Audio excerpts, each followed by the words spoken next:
salve amantes do sobrenatural, tudo bem com vocês? Eu sou a Paula, estou aqui para mais uma cesta de relatos para contar alguns relatos assombrados para vocês. Hoje serão 4 relatos, são curtinhos e eu espero que vocês gostem. Já vou pedir para vocês agora no início do vídeo, como sempre, já deixa o seu like, se inscreve se por acaso você assiste os nossos vídeos e ainda não é inscrito ou se é novo por aqui. Já se inscreve, ativa o sininho das notificações. E o primeiro relato de hoje foi escrito por um rapaz, ele é de São Paulo, e o nome do relato é Alguém na Garupa do Cavalo. Essa história aconteceu com o meu tio no ano de 1982. Olha só, 2 anos antes de eu nascer. Meu tio Ari, que morava em um sítio afastado de tudo, tinha o costume de ficar até mais tarde nas mesas de jogo dos bares da cidade, onde, diga-se de passagem, já perdeu muito dinheiro.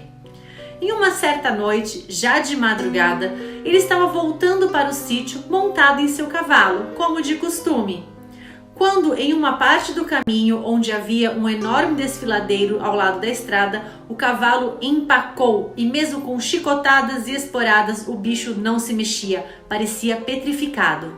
Foi quando ele pôde sentir que atrás dele, aparentemente montado na garupa do cavalo, havia alguém ou alguma coisa. Sua espinha se arrepiou neste momento e ele podia até mesmo sentir o frio da respiração daquilo que estava ali com ele em suas costas. Sem coragem de descer do cavalo e nem de olhar para trás, ele gritou o nome da sua santa de devoção, que é Nossa Senhora de Montserrat. Neste momento ele sentiu um solavanco no cavalo todo, como se alguém tivesse saltado de cima do animal. E logo em seguida ouviu um grito grave e atormentador de alguma coisa que se precipitava no desfiladeiro em meio à escuridão. O cavalo então disparou a todo galope, quase derrubando meu tio pela estrada.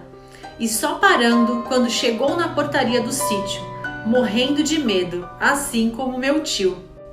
Depois dessa noite, ele nunca mais ficou até altas horas na cidade e sempre rezava a sua santa agradecendo pela sua proteção naquela madrugada assustadora. Nunca saberemos quando as visitas do além poderão chegar até nós e de que forma. Por isso, temos que estar sempre alertas. Para variar, eu me arrepiando aqui. Gente, o que será que era isso? Pegar uma caroninha no cavalo? Meu Deus do céu. Tem tanta história assim em sítio, né? Um cavalo assim à noite, só com a luz da lua, sem iluminação. Adoro. Vamos então agora para o segundo relato dessa cesta de relatos. O nome do próximo relato é A Criatura do Lago. Vamos lá. O que vou contar a seguir aconteceu comigo quando estava no sítio do meu avô no interior. E foi verdade. Por mais que comentem que é algo absurdo. Como estava uma tarde muito gostosa, resolvi então ir pescar na lagoa da propriedade do meu avô, que ficava nos fundos do sítio. Era tarde, mais ou menos umas 18h30, sendo que a partir desse horário é o melhor para se pescar, pois os peixes vão caçar comida à noite em águas paradas. Me sentei na beira do lago, lancei um anzol e fiquei ali, aguardando algum peixe morder a isca. O tempo passou e eu estava concentrado em meu anzol, tranquilo e paciente, quando, de repente, notei algo estranho no lago. Olhei para frente, a cerca de uns 30 metros de distância, e apesar de escuro, vi nitidamente uma cabeça de forma humana, mas com uma cor acinzentada e ao mesmo tempo pálida, e os olhos não tinham vida. Essa cabeça de uma criatura que não sei o que era emergiu até a altura do nariz e ficou me olhando fixamente por uns 15 segundos e afundou novamente dentro d'água, não mais retornando. Me senti com os olhos marejados de lágrimas e o meu estômago gelou e doeu com o medo e a aflição. Fiquei imaginando o que seria aquilo e onde estaria naquele momento, se estaria indo por debaixo d'água em minha direção. Então levantei em silêncio e saí correndo em disparada, pois o medo tomou conta de mim. nem notava as urtigas e espinhos que me feriam no meio do matagal. Me senti muito atordoado, com uma sensação de terror de que aquela coisa estivesse me perseguindo. Eu vi e tenho certeza, não foi uma impressão, nem imaginação e nem invenção minha. Não sei o que era aquilo, o que estava fazendo ali, o que estava planejando, mas eu não fiquei para verificar. Depois disso, só volto lá acompanhado e durante o dia. Coitado desse rapaz! Gente, já pensou que terror? Olha, é tanto mistério, né? Meu Deus, não sei nem o que dizer. Alguém tem ideia do que possa ser? Alguém viu algo parecido? Deixa nos comentários, tá bom? Porque nesse caso eu não tenho a menor ideia. Vamos pro próximo relato de hoje, então. O próximo relato foi escrito por uma moça e o nome do relato é O Canavial Assombrado. Em umas férias de verão, eu e minhas amigas fomos passar um tempo no engenho que o meu pai tinha acabado de comprar no interior. E foi lá que tudo aconteceu.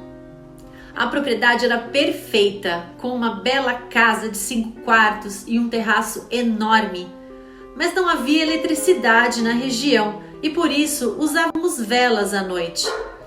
Da janela do nosso quarto dava para ver os canaviais e as casas dos funcionários. Em uma dessas casas morava uma senhora de 72 anos que nasceu naquele lugar e nos contava histórias realmente assustadoras sobre fatos acontecidos por lá. Nós achávamos que a velha estava caduca e não acreditávamos em suas histórias. Porém, resolvemos tirar a prova. Ficamos uma noite inteira acordadas, esperando algo estranho acontecer. Passou-se muito tempo e nada ocorreu. Então, decidimos ir para a cama. Quando chegamos no nosso quarto, um vento muito frio abriu a janela e invadiu o ambiente, apagando todas as velas. No escuro, olhando pela janela, vimos que uma mulher vinha correndo do canavial, que estava em chamas, em direção à nossa casa. Imediatamente corremos em direção do canavial para ajudar aquela moça que gritava desesperadamente por socorro. Quando chegamos lá, vimos que não havia nenhuma mulher e que o canavial estava intacto, não tinha nenhum sinal de incêndio. Vendo aquilo, voltamos aterrorizadas para o nosso quarto e ficamos lá trancadas, sem conseguir dormir. Ninguém tinha coragem de comentar o fato. No dia seguinte, fomos procurar aquela senhora. Quando a encontramos, ela nos contou que, há muitos anos, a neta da primeira dona do engenho saiu para brincar e demorou a voltar. No fim do dia, a criança ainda não tinha retornado e a mãe, desesperada, entrou no meio da plantação de cana em busca da menina. Por coincidência, na hora em que a mulher entrou no canavial, os empregados botaram fogo nas canas para poder limpar o terreno.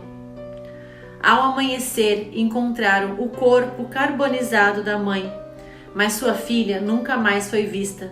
Devido a essa morte horrível, desde então, o seu fantasma vaga pelo canavial à procura de sua filha, que nunca havia encontrado.